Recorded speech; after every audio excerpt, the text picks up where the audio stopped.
혹시 이런 경험을 해보셨나요? 수백 명의 팔로워가 있는 소셜미디어 피드를 넘기며 친구들의 완벽해 보이는 삶을 구경하는 순간, 시끄러운 술집 한가운데서 모두가 떠들고 웃고 있지만 정작 내 안은 텅 빈 것처럼 느껴지는 순간, 혹은 가족과 함께 TV를 보고 있지만 그 누구도 내 마음을 들여다보지 못한다는 깊은 외로움을 느끼는 순간, 우리는 혼자 있을 때보다 오히려 사람들로 가득한 군중 속에서 더 깊은 고독을 느낄 때가 있습니다. 이상하지 않나요? 우리는 그 어느 때보다 쉽게 연결될 수 있는 시대에 살고 있습니다. 하지만 역설적으로 그 어느 때보다 많은 사람이 외롭다고 말합니다. 이것은 단순히 아는 사람이 없어서 생기는 외로움이 아닙니다. 만약 외로움이 그저 주변에 사람이 없는 공백이라면 우리는 그 공백을 채우기만 하면 됩니다. 하지만 현실은 그렇지 않습니다. 수많은 사람에게 둘러싸여 있을 때조차 우리는 고독을 느낍니다. 오늘 우리는 이 외로움의 역설에 대한 아주 불편한 진실을 이야기하려 합니다. 그리고 그 고통스러운 감정이 사실은 당신의 삶을 근본적으로 바꿀 수 있는 가장 강력한 힘이라는 것을 보여줄 것입니다. 우리는 외로움을 느끼면 본능적으로 그 원인을 외부에서 찾습니다. 나를 이해해 줄 사람이 없어서, 나를 좋아해 줄 사람이 없어서라고 말이죠. 하지만 철학자들은 외로움의 진짜 원인이 타인과의 관계가 아닌 자기 자신과의 관계에 있다고 말합니다. 키르케고르는 절망에 대해 이야기하며 인간의 가장 깊은 고통은 자기 자신과 관계를 맺지 못하는 것에서 온다고 말했습니다. 여기서 말하는 절망은 단순히 희망이 없는 상태가 아닙니다.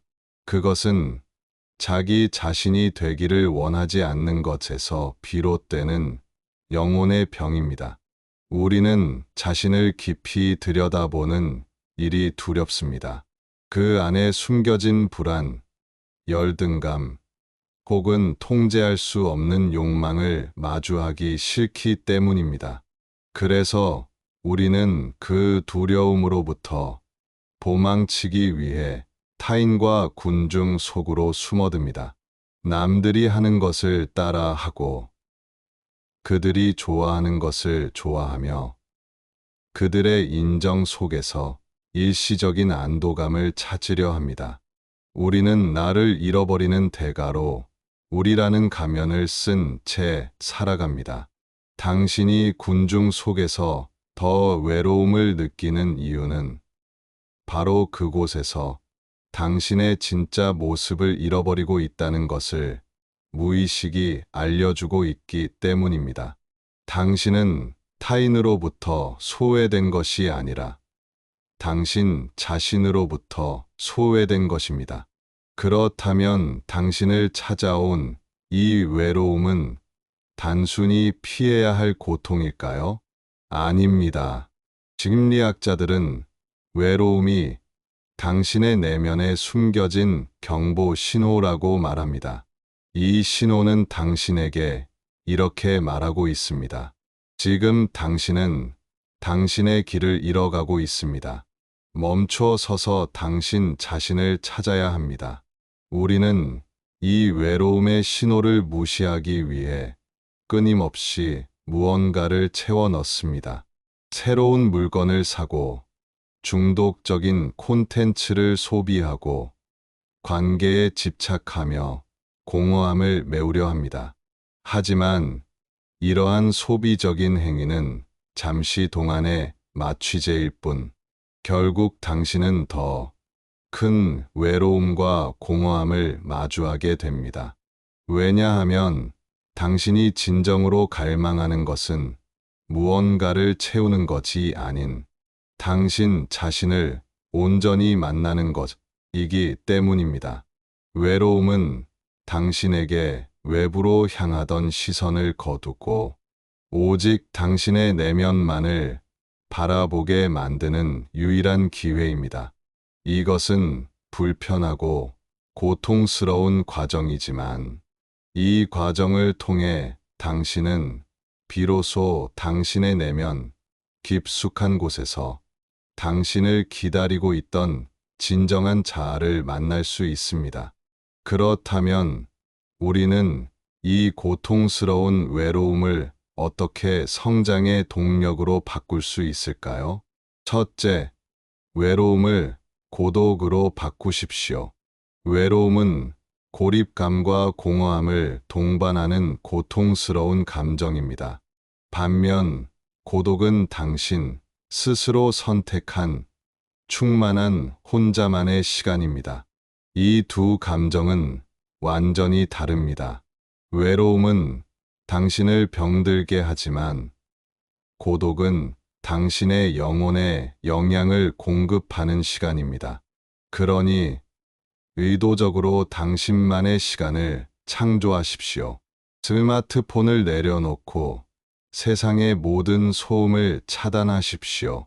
아무것도 하지 않고 오직 당신의 생각과 감정, 그리고 내면의 침묵을 느끼는 시간을 의도적으로 만드십시오. 처음에는 불안하고 불편할 수 있습니다. 당신이 그동안 억눌렀던 감정과 질문들이 마치 쓰나미처럼 밀려올 수도 있습니다.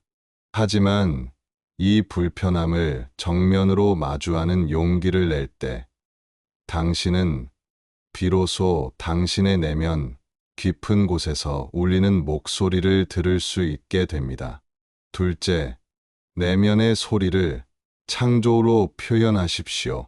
고독의 시간을 통해 당신이 발견한 내면의 감정, 생각, 욕망을 무시하거나 다시 억누르려 하지 마십시오. 그것을 글쓰기, 그림, 그리기, 음악, 혹은 새로운 기술을 배우는 등 창조적인 활동으로 전환하십시오. 당신이 외로움을 느낄 때마다 그것을 외부의 무언가로 채우려 소비하려 하지 말고 무언가를 만드는 데 집중하십시오.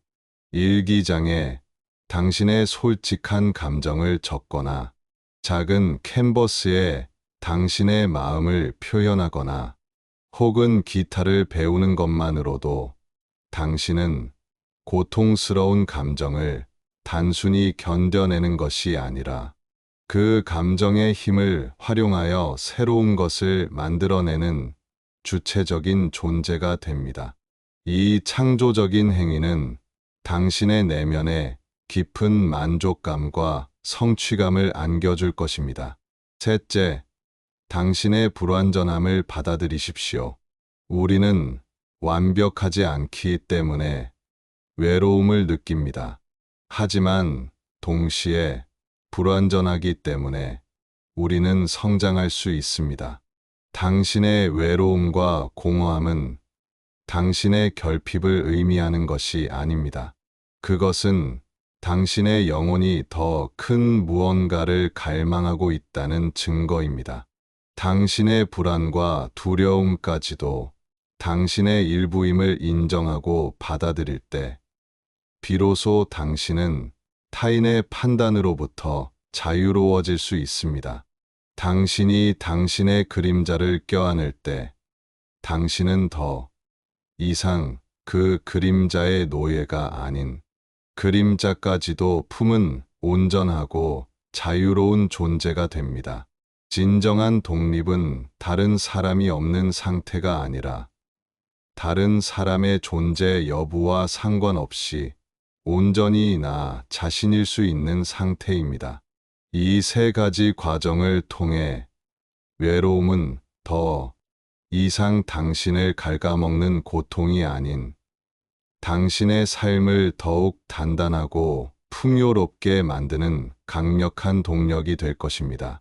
자, 이제 우리는 당신의 외로움이 단순히 고립의 문제가 아니었음을 알게 되었습니다.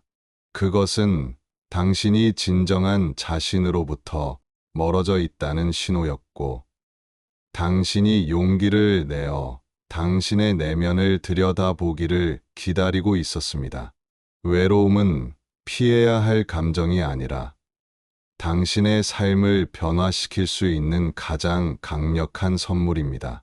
당신이 외로움을 외면하지 않고 그 안으로 걸어 들어갈 때, 당신은 비로소 타인의 인정이나 관심에 의존하지 않고 온전히 당신 자신으로서 살아갈 수 있는 힘을 얻게 됩니다.